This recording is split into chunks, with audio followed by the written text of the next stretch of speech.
Hey guys, how's it going? Torsar here, back talking more sports. It is Thursday, November 16th, 2023. There's some interesting sports news going on. It seems the Oakland Athletics are going to become the Las Vegas Athletics. Kind of makes sense considering the Raiders went to Las Vegas. I think that'll be happening in 2028. Some other stuff going on, a lot of stuff with the NFL, the NBA in season tournament. Games are tomorrow. Good Thursday night game tonight for football. Browns the Ravens versus the Bengals should be a good one.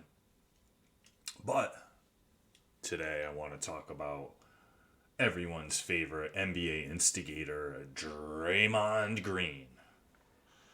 Now, with last year, the Warriors kind of being down, the Jordan Poole thing happening at the beginning of the year, that kind of lingered all season, but because of other guys getting in trouble, notably the Memphis Grizzlies, Ja Morant, Dylan Brooks, some other happenings in the league, we mostly, Draymond Green being a troublemaker kind of fell by the wayside. Well, he's back at it again, Draymond doing Draymond things. Now I'm just going to get right down to it. He was suspended for 5 games from Tuesday's altercation with the Minnesota Timberwolves, mainly for his actions, or solely for his actions of what he did to Rudy Gobert. I don't think it was enough. He should have been suspended even longer. He's lucky that David Stern still isn't the commissioner of the NBA. I think that would have been a minimum of a 10-game suspension, which would have cost him well over $1 million. The 5-game suspension alone, I believe he's going to lose like $770,000 in pay, which even to someone for a multimillionaire many times over like him, it's got to sting a little bit. I mean, no one likes to lose that much money. He can afford it, whereas a lot of us, that would be, a lifetime total crippling sum to lose. I don't want to say it's a drop in the bucket either, but to him it probably is. Either way, there's a couple reasons for believing the suspension should have been longer. For one, I've gone back and forth in this guy throughout the years. I used to not be able to stand him. Then he kind of patched things up with LeBron. When the guy talks off the court, you can kind of see where he's coming from. I grew up watching 80s and 90s basketball when every team had an enforcer, and honestly, they usually weren't as skilled as Draymond Green is. They weren't half the passer he is. They weren't as good a defenders. They were literally just on those teams to be enforcers. The Charles Oakley types that probably would not even play in today's NBA because that's really all they brought to the table was a physical presence. Today, guys are more required to be the 3 and D types. You see a lot of length, a lot of athleticism. But there's a couple incidents in NBA history, probably a couple more that could have been close. One of the ones that could have been bad that probably everyone forgets about, and I didn't want to do too much research and dredge it up because it's so obscure, but I remember at one point Shaq got pissed at another team's center and threw a haymaker at him and it missed. And I don't know if at the time Shaq was intentionally just trying to miss him or if he just really threw it with all his might and just missed. But if that's what he did, he's lucky that thing didn't land because he probably would have ended that man's life. I mean, we all know Shaq. He's a big dude, and if he hits you right in the face he hauled back and boom. So he's lucky that didn't turn out. But the two incidents the NBA is always trying to avoid, one happened way before my time, way before I was even born, as much of an old boomer as I am now, har har har.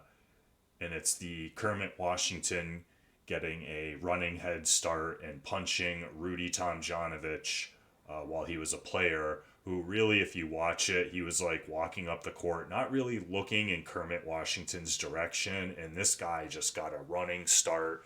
And I mean, Kermit Washington was a physical unit. I mean, these guys are NBA players. They're in shape. They're tall. They're athletic.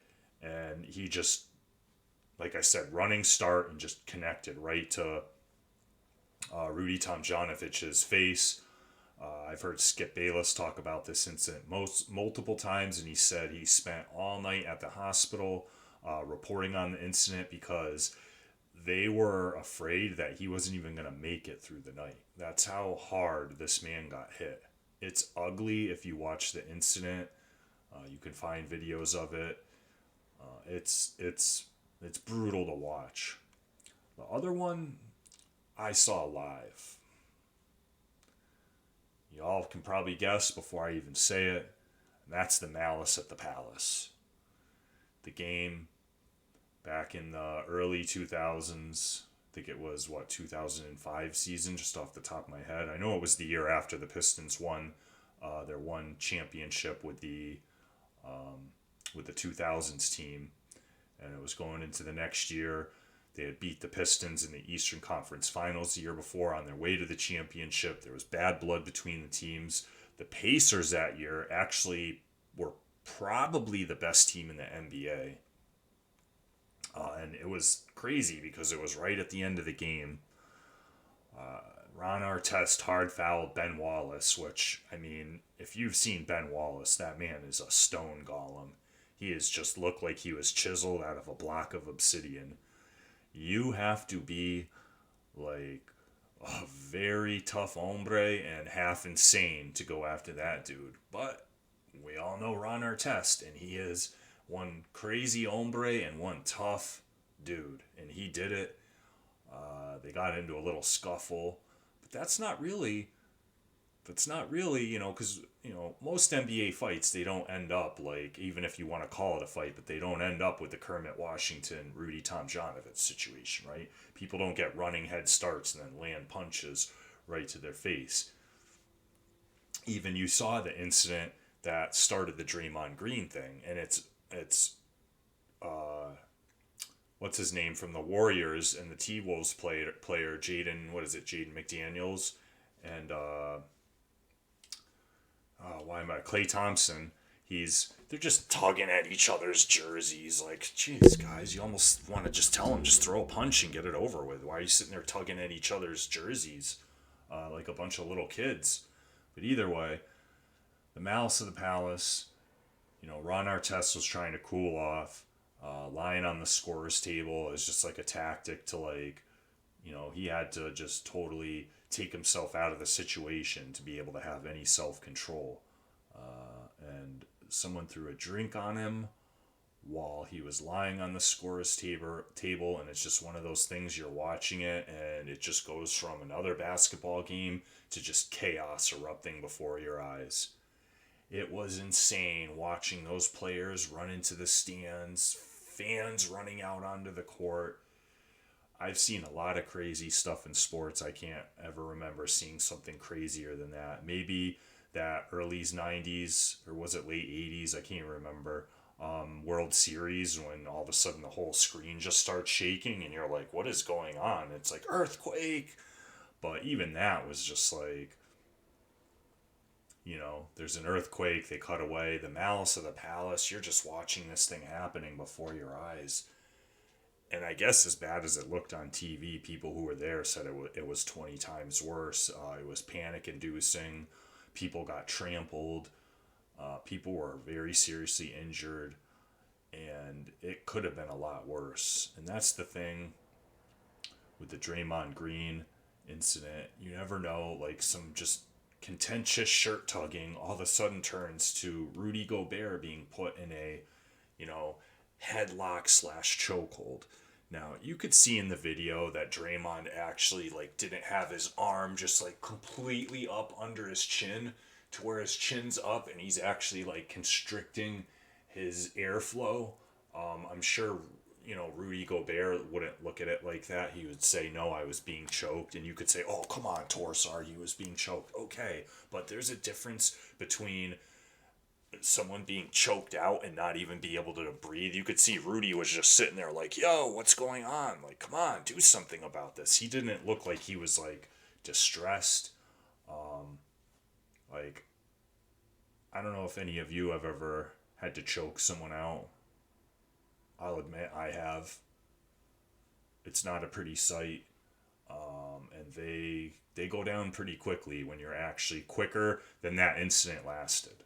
So unless you have experience with it, unless you've done it before, I don't really think you have much to say about it, about whether he was being choked or not. But saying that, it was still dangerous. Because, like I said, that can happen very quickly. Once you start getting your airflow restricted, there's a reason why it's an illegal move for cops to do now.